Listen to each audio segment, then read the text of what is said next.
नारद जी महाराज ने आकर के भगवान से कहा कि ठाकुर जी अब आप ब्रज में ही लीला करते रहेंगे कि आगे की द्वारिका लीला, मथुरा लीला ये सब कैसे होंगी?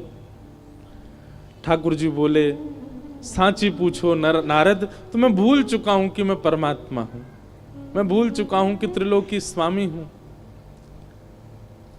आप सब देवता मंत्रणा करके कुछ ऐसा व्यवस्था करो ना कि कोई और संभाल ले वैकुंठ को, कोई और कर ले आगे की लीला। मैं इन ब्रजवासियों के बगैर रह नहीं पाऊंगा, और मैं तो फिर भी चला जाऊंगा क्योंकि मैं परमात्मा हूं, मेरे अंदर मोह नहीं है। पर ये ब्रजवासी, इनको तुमने झूठे को जाकर अगर बोल दिया ना कि श्री कृष्ण जा रहे हैं, इनके प्राण निकल जाएंगे। मुझे जाता हुआ देखना तो इनके लिए सबसे बड़ा दुर्भाग्य होगा। नारद जी ने बैठ करके भगवान से बहुत देर चर्चा की और ठाकुर जी से कहा, नाथ आपको आना पड़ेगा और कोई उपचार नहीं।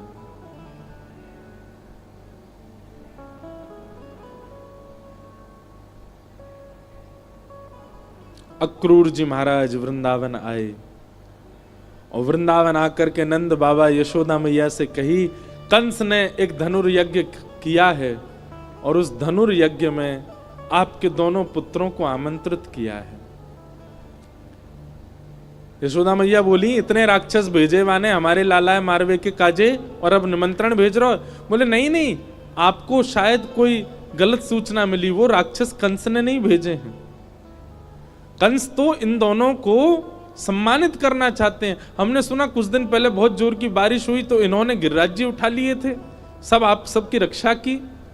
तब से महाराज कंस के नित्य मन में चलता है कि कृष्ण बलराम दोनों आवे और उनको मैं सम्मानित करूं। सम्मान देने वाला कभी राक्षस भेज सकता है?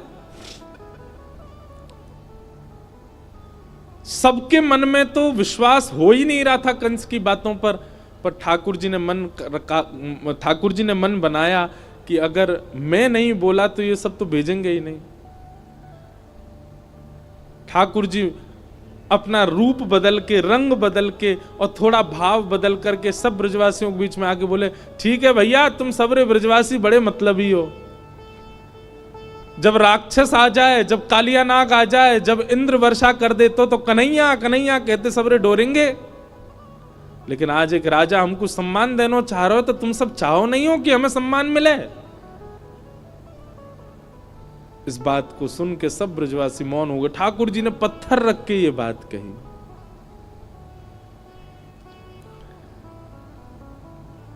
अक्रूर जी महाराज ले जाने के लिए आए हैं श्री ठाकुर जी को।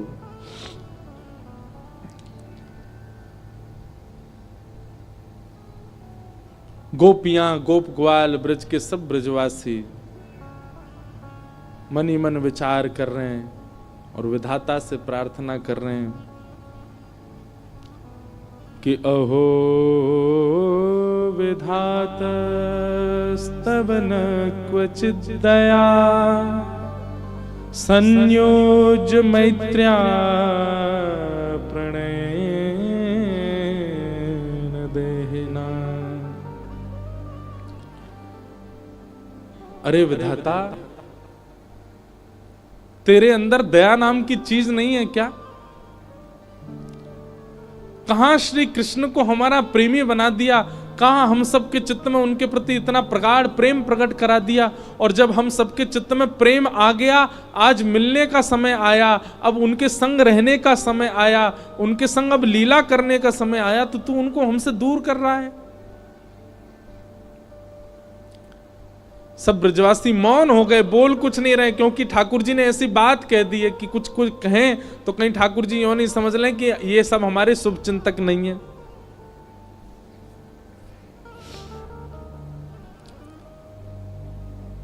सब ब्रजवासी आज अपने घर नहीं गए, नंद भवन के द्वार पर बैठे हैं और पूरी रात सब सूर्य नारायण से प्रार्थना कर रहे हैं, हे सूर्य नारायण, आप कल उदित मत होना, क्योंकि आपके उदित होते ही लाला हमें छोड़ के चलो जाएगो। रात में यशोदा मैया श्री ठाकुर जी को अंग से लगा करके सो रही है, लिपट के सोते हैं मैया से। मैया को तो थोड़ी घबराहट हो रही है कि मेरो लाला 2 दिन के काजे मथुरा जा रहा है, पर ठाकुर जी के हृदय में तो इतनी वेदना है, इतनी वेदना है। बार बार मैया के वक्ष में अपना मुख रख देते हैं और बार बार मैया के तन की सुगंधी को ठाकुर जी भीतर लेते हैं, रोने लग जाते हैं, नेत्रों से अत्यंत आंसू गिरते हैं कि अब ये सुगंधी मुझे कभी नहीं आएगी। अब मुझको नींद कैसे आवेगी मैया से लिपटे बगैर? मैं कैसे बताऊं मैया को कि मैं छल कर रहा हूं इनके संग, अब मैं चलो जाऊंगा। मैया के एक एक अंग का स्पर्श ठाकुर जी अपनी स्मृति में ले रहे हैं। मैया के हाथ कैसे हैं, मैया को वक्ष कैसो, मैया को मुख कैसो, मैया को पेट कैसो, मैया के चरण कैसे, ताकि जब जब याद आवेगी मथुरा जावे के बाद तब तब अपने हाथन को स्पर्श करके स्मरण कर ले करूंगा।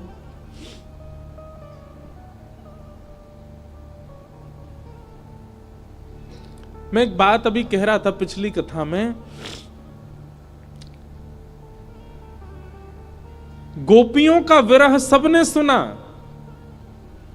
ब्रजवासियों का विरह सबने सुना, वृंदावन का विरह सबने सुना, हमारी किशोरी जी का विरह भी सबने सुना, पर श्री कृष्ण का विरह किसी ने नहीं सुना।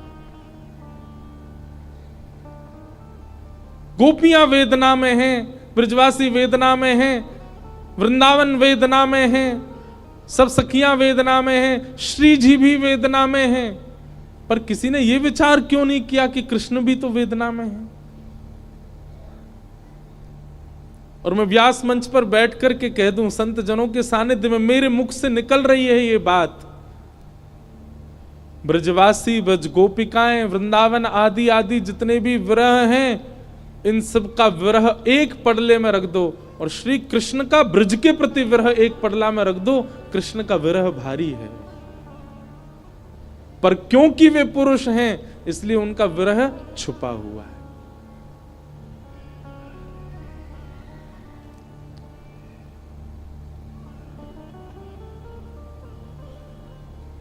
ठाकुर जी कैसे संभाल रहे हैं बंधुओं, देखो, पीड़ा चित्त में होना और वही पीड़ा मुख पे आ जाना ये एक सामान्य विरह है, पर पीड़ा चित्त में होना और मुख पे ना आने देना ये एक विशेष विरह है जो श्री कृष्ण का है। द्वारिका लीला में श्री ठाकुर जी नित्य एक ही करवट से सोते हैं। एक दिन रुक्मणी जी ने कहा कि नाथ आप करवट क्यों नहीं लेते, मैंने बहुत दिनों से देखा है आप एक ही करवट से सोते हो, आप रात में जिस तरफ मुख करके सोते सुबह भी वहीं पाते हो, कोई पीड़ा है? आप कभी सीधे नहीं होते, कभी उस तरफ मुख नहीं करते, क्यों?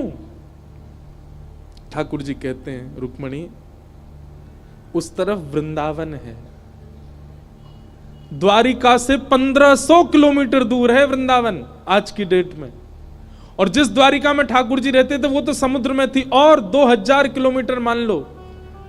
ठाकुर जी उस दिशा में चलते नहीं है, उस दिशा की ओर खड़े नहीं होते ज्यादा देर तक जिस दिशा में वृंदावन है। कितना विरह, कितनी याद आती है ठाकुर जी को वृंदावन की। द्वारिका में उन सब दिशाओं में पर्दे पड़े हैं जिन दिशा में वृंदावन है। ठाकुर जी नहीं जाते, सह लेते हैं। आज सुबह सुबह ठाकुर जी यशोदा मैया ते ही पहले उठ गए और उठ के स्वयं ही स्नान कर लिया। क्यों? क्योंकि अब मैया के ज्यादा स्नेह को मैं आस्वादन करूंगा तो मैं जा नहीं पाऊंगा। मैया उठी, आज आश्चर्यचकित है गई, बोले लाला तू नहा लियो? ठाकुर जी बोले हाँ मैया। तेने अपने आप श्रृंगार कियो? अपनो श्रृंगार नहीं किया ठाकुर जी ने, केवल एक तिलक धारण किया है, एक माला पहनी है बस, और आज ज्यादा विशिष्ट श्रृंगार में नहीं है। बोले मैया मैं जल्दी जल्दी मथुरा जाऊंगा तो फिर जल्दी जल्दी आऊंगा ना, या हमारे मोह लगी, तू तो सो रही है तो सोंदा हूं, मैं जल्दी नहा लियो मैया।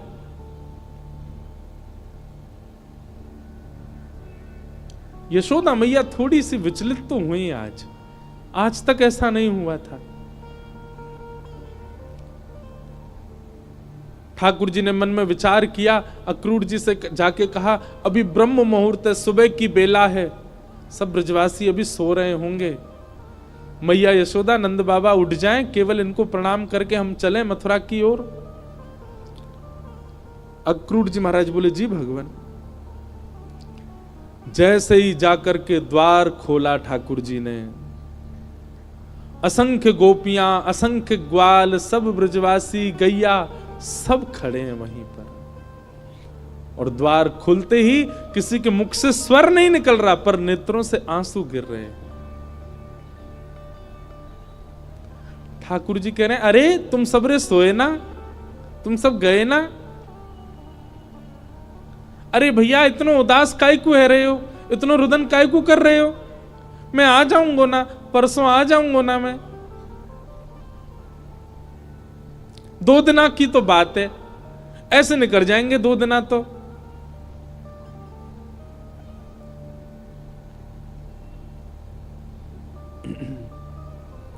देखे बिन कान्हा जब मन नाही माना, इन आंखों से आज हमने ब्रह्म पहचाना। कृष्ण चरण कमलों में मन को लगाना, इन गोपियों का ताना ये उल्हाना, दर्शन का बहाना है।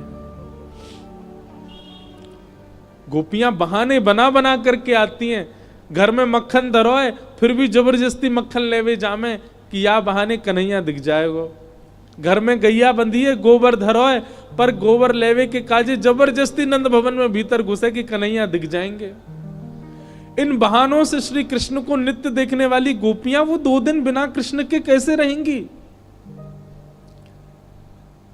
भगवान के सखा मधुमंगल श्री दामा, तन सुखा मन सुखा धन सुखा सुबल तोष, सब एक कोने में बैठे।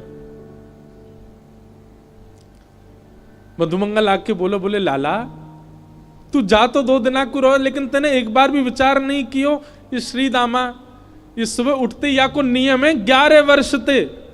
भगवान के अधिकतर सखा सब ठाकुर जी से बड़े हैं उम्र में।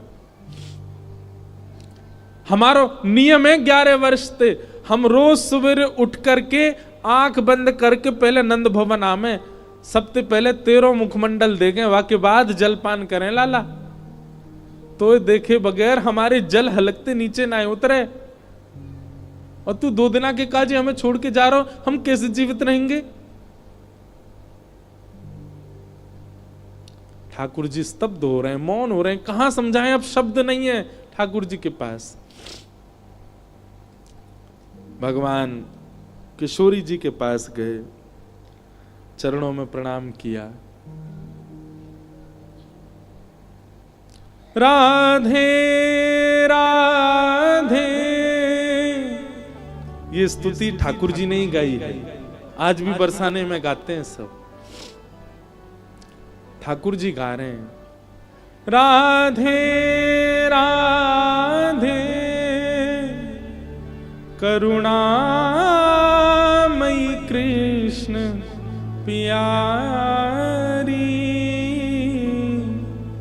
मेरी सुधली जो श्री वृषभानु दुलारी, मेरी सुधली जो श्री वृषभानु दुलारी। हे श्यामा जी, आप तो सब जाने, इस विश्व के कल्याण के लिए, उद्धार के लिए मेरो ब्रज से जानो कितनो जरूरी है। आप तो सब जाने श्यामा जी, मुझको आज्ञा दो। हे मनोहारिणी रासेश्वरी रस रूपा, हे रासेश्वरी रस रूपा, ब्रज विलासिनी ब्रज भामिनी ब्रज की भूपा, ब्रज विलासिनी ब्रज बासन ब्रज की भूपा। ललितादिक सहचरी सर्वज्ञ स्वरूपा, ललितादिक सहचरी सर्वज्ञ स्वरूपा। मेरी सुधली जो श्री वृषभानु दुलारी, ओ मेरी सुधली जो श्री वृषभानु दुलारी। हे श्यामाजू, बस आगे की यात्रा में आप मुंह पे दृष्टि रखी हो। ठाकुर जी बिना नेत्र मिलाए चर्चा कर रहे हैं। किशोरी जी कह रही हैं, श्याम सुंदर या को उत्तर मुंह कहां देना चाहिए, आप ही बता के जाओ। ठाकुर जी बोले क्यों? बोले प्रेमी यदि जा रहे हो है तो दूसरों प्रेमी वाकु रोके नहीं, तो फिर प्रेम काय बात को? प्रेमी जा रहा है तो प्रेमी तो वाकु रोकेगो।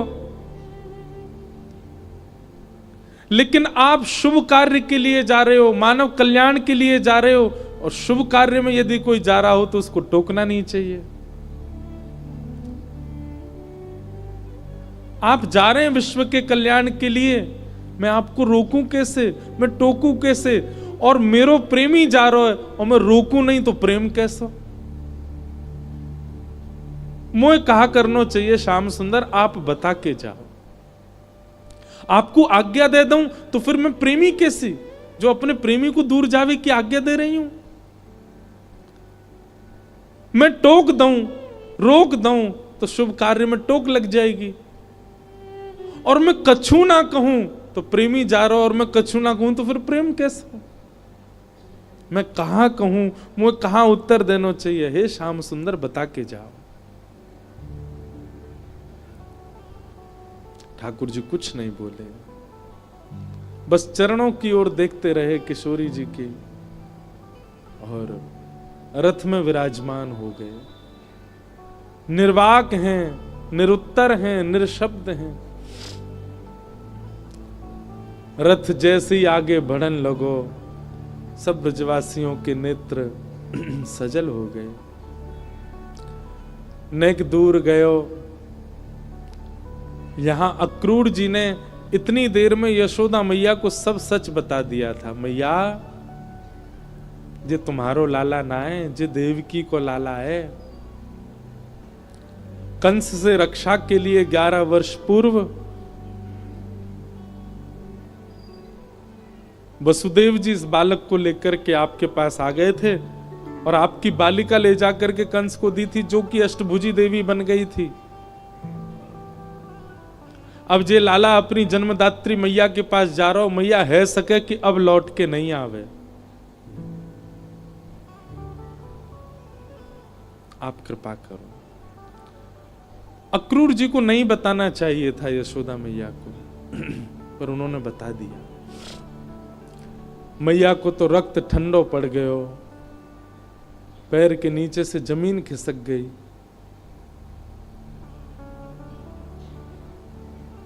ठाकुर जी रथ में बैठ करके जैसे ही जाने लगे, थोड़ी देर बाद जब रथ के चाबुक की आवाज आई, रथ के पहियान की आवाज आई, तब मैया को होश आयो और निकल के भागी अपने भवन से।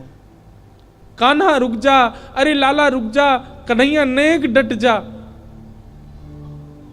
मैया की आवाज सुनकर के श्री ठाकुर जी चलते रथ से कूद पड़े, दौड़ करके आए, मैया के अंग से लिपट गए। मैया तू काय को रो रही है? मैं आ रहा हूं ना, परसों आ जाऊंगा। मैया तू रोवे मत, ऐसे करेगी तो मैं किस जाऊंगा? लाला, मैया सर्वांगीण अंग का स्पर्श करती जा रही है ठाकुर जी के, और कह रही है लाला मोए ज्यों पता ही तू गोपीन ते झूठ बोले, तू गालन ते झूठ बोले, सबन ते झूठ बोल ले, लेकिन आज तू मोते झूठ बोल रहा है। मुझको सब पता चल गई लाला, तू मेरो लाला ना है, तू तो देवकी को लाला है। कंस से रक्षा के काजे अक्रूर जी महाराज तो मेरे पास छोड़ गए, वसुदेव जी महाराज तो मेरे पास छोड़ गए। 11 वर्ष 56 दिना तक मैंने तेरो पालन पोषण कियो, मक्खन खावे के काजे तो को छड़ी दिखाई, उखल में बांध दियो, कभी तेरे पीछे छड़ी लेकर के भागी, कभी तेरो कान मरोड़ दियो, कभी तेरो हाथ जोड़ते पकड़ लियो लाला, ऐसो कोमल सो मेरो लाला। आज मुझको ग्लानी है रही, मैंने क्यों कियो ये सब? नाय मैया, तू मेरी मैया है, तू सब कर सके, तू को सबरो अधिकार है, तू अबई मोको मार ले मैया, तू को सब अधिकार है मैया, मैं तेरो ही तो हूं। लाला तेने बहुत प्रेम दियो मोको, तेने बहुत स्नेह दियो मोको, पर मैं इतनी निष्ठुर नहीं हूं कि एक मैया के प्रेमास्पद को हमेशा के लिए अपने पास रख लूंगी। मैं भी तो मां हूं, मैं भी तो समझूं कि बालक के बिछुड़वे को कष्ट कहा हुआ, आज समझ रही हूं।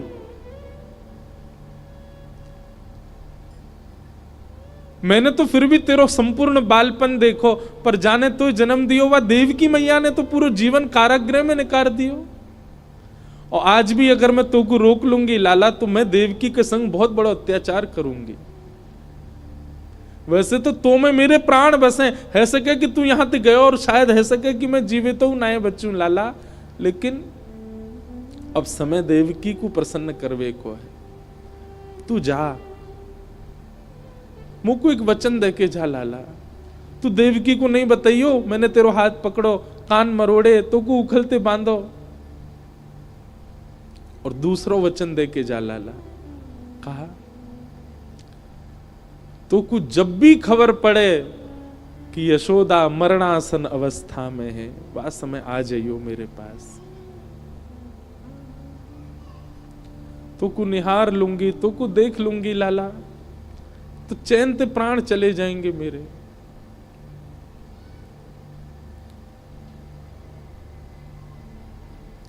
ठाकुर जी लिपट गए यशोदा मैया से, सब खड़े रो रहे हैं, अक्रूर जी तक रुदन कर रहे हैं जो ठाकुर जी को लेने आए। ठाकुर जी बोले मैया तू ब्रजवासी ने मत बताइयो ये बात, ये सब प्राण त्याग देंगे अपने, इन्हें तू यहीं रहने दियो कि मैं परसों आ जाऊंगा। और मैया तू अपना ध्यान रखियो, मैं आ जाऊंगा जल्दी। चरणों में प्रणाम करके जैसे श्री कृष्ण मुड़े हैं रथ की ओर, यशोदा जी मूर्छित हो गए। ठाकुर जी ने गोद में भर लिया, सब ब्रजवासियों से कहा मैया को संभालो।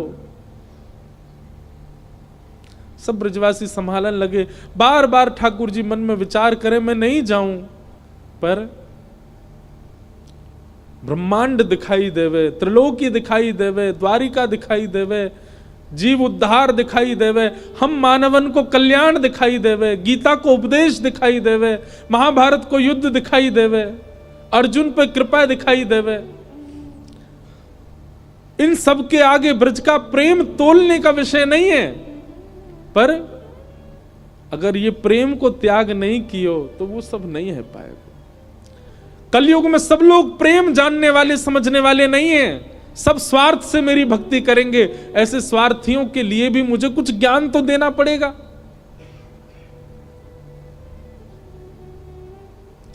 बंधु हमारे ब्रज के ब्रजवासी पता है क्या कहते हैं? कन्हैया की हिम्मत नहीं कि ब्रज छोड़ के चले जाएं, तो मानव कल्याण जीव उद्धार की बात जब ब्रजवासियों को पता चली कि कन्हैया के जावेते जीव उद्धार होएगो, तो ब्रजवासी ने अपने अश्रु जल को संकल्प करके पूरे विश्व के कल्याण के लिए श्री कृष्ण रूपी हृदय को दान कर दियो। जैसे दान किया जाए अपनी बहुमूल्य वस्तु को, ऐसी ब्रजवासी ने अपने अश्रु जल को हाथ में लेकर के पूरे विश्व के कल्याण के लिए कि जाओ पूरा विश्व अपना कल्याण कर लो, इनकी वाणी सुन के, इनकी लीला सुन के, इनके वचन सुन करके सब लोग तृप्त है जाओ, वैकुंठ और स्वर्ग के गामी बन जाओ। वैसे तो हमारे प्राण बसे इनमें, पर इनके जावे से यदि सबको कल्याण है जाए तो हम सब इनको भेज नहीं रहे हैं, इनको दान कर रहे हैं आप सबन के उद्धार के लिए। ब्रजवासियों ने दान किया है श्री कृष्ण का विश्व को, नहीं तो कृष्ण हिल नहीं सकते वृंदावन से बिना ब्रजवासियों की इच्छा से।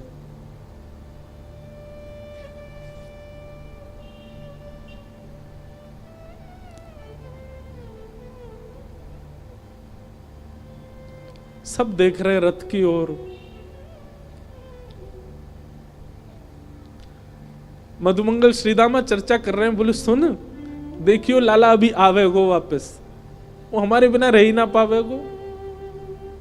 इतनो स्नेह इतनो प्रेम जो वाकू दे दियो, जा ही ना पावेगो।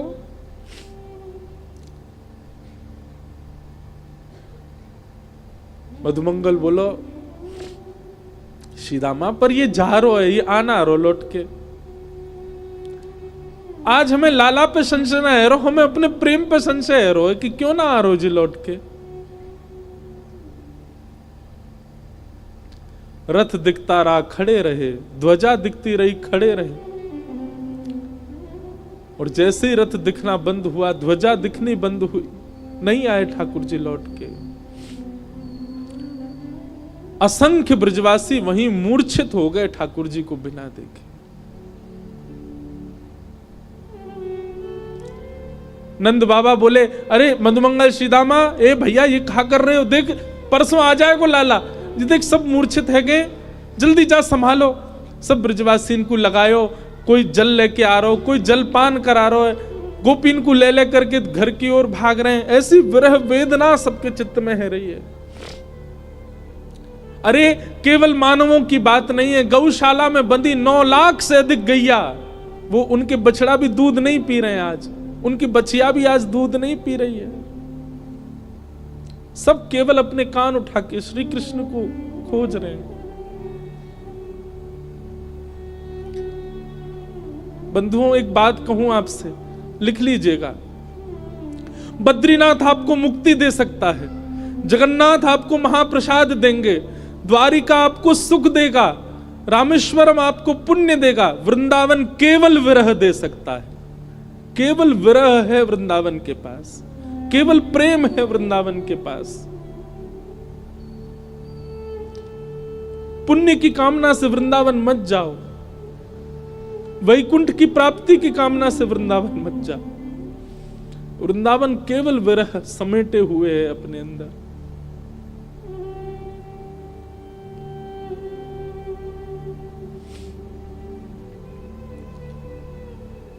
हमारे ब्रज में कहते हैं, वृंदावनम परित्यज्य पाद मेकम न गच्छति। श्री ठाकुर जी वृंदावन छोड़ के एक पग भी बाहर नहीं रखते।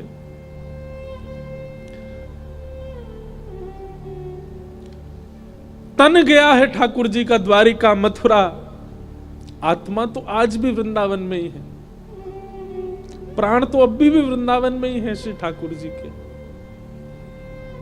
वो कभी नहीं जा सकते वृंदावन छोड़ करके। क्यों ब्रजवासियों के प्राण नहीं निकल गए कृष्ण विरह में? क्योंकि अब स्थूल रूप से भले ही कृष्ण नहीं दिख रहे हैं, सबके अंतस्थ में श्री कृष्ण बैठ गए हैं। गोपियां नेत्र बंद करके अपने अंतस्थ में ही अनुभव कर रही हैं। ऐसा लगता है कृष्ण छू रहे हैं, पर आंख खोल के देखती हैं तो है नहीं। ये अनुभव ब्रजवासियों को जीवित रखता है। प्रत्यक्ष में वो स्थिति नहीं है।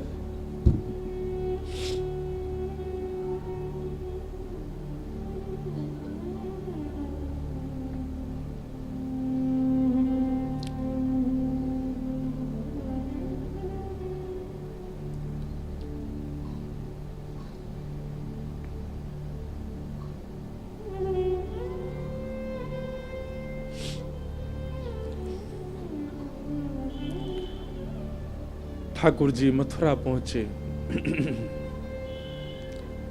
मथुरा आकर के श्री ठाकुर जी ने कुबला पीड़ हाथी का वध किया।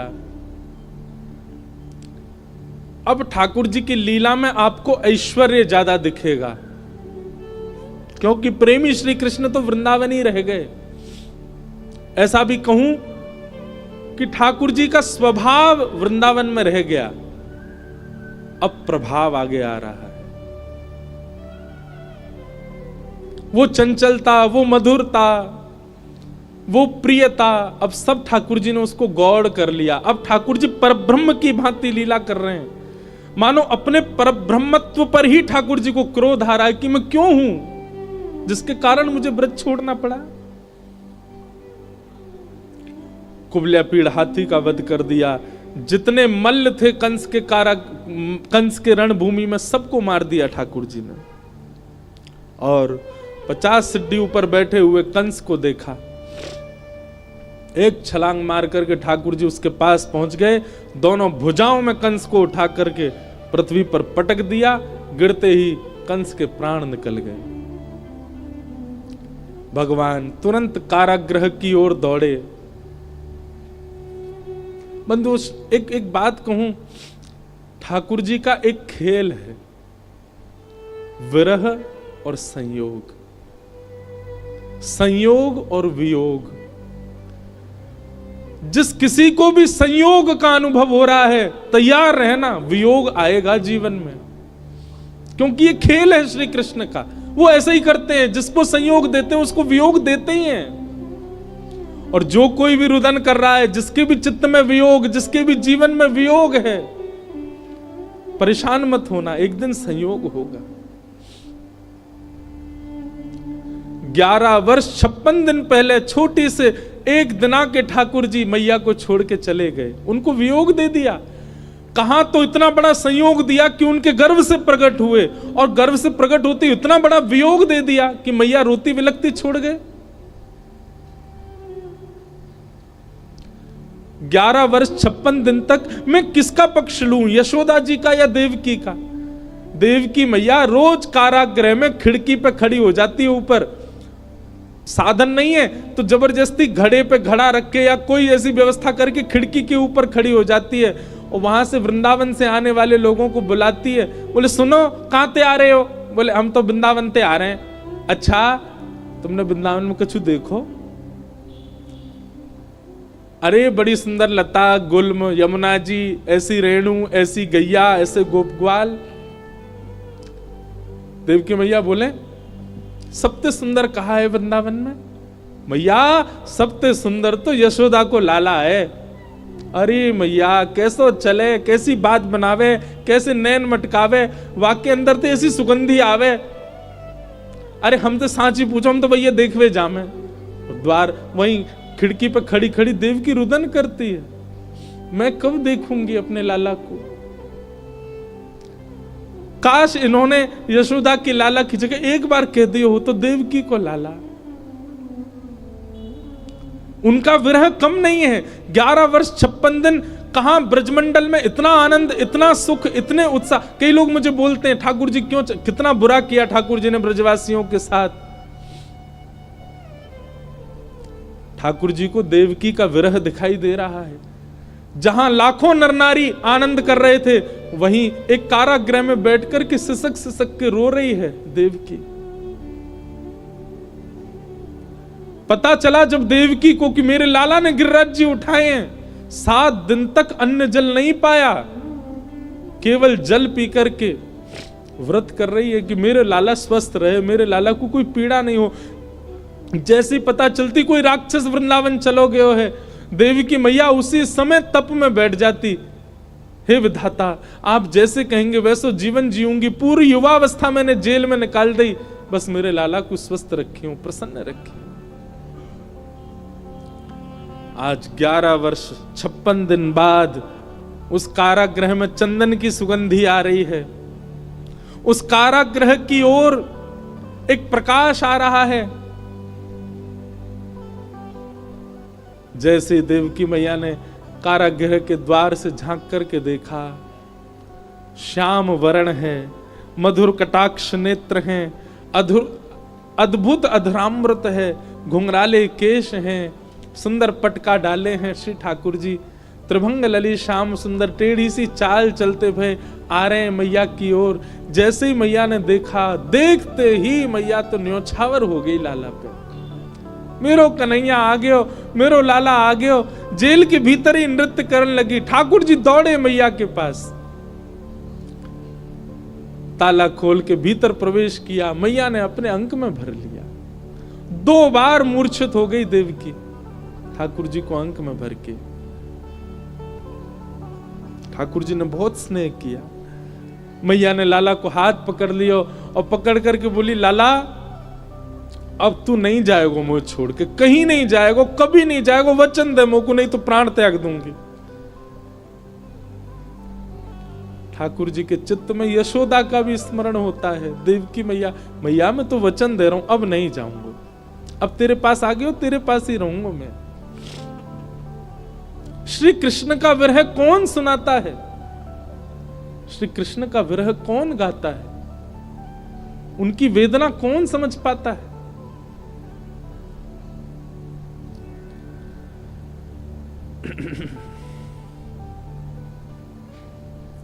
ठाकुर जी ने अपने नाना उग्रसेन को मथुरा का राजा बनाया और माता पिता से आज्ञा मान करके बोले, पिताजी अब मैं अध्ययन की इच्छा है मेरे चित्त में, आपकी आज्ञा हो तो मैं पढ़ने जाऊं। वसुदेव देवकी की आज्ञा से श्री ठाकुर जी सांदीपनी गुरुकुल अवंतिका उज्जैन पढ़ने के लिए गए और वहां सांदीपनी उपाध्याय के यहां श्री ठाकुर जी ने संपूर्ण शिक्षा ग्रहण की। वहीं ठाकुर जी को सुदामा नाम के मित्र मिले। लौट करके भगवान आए, उद्धव जी महाराज को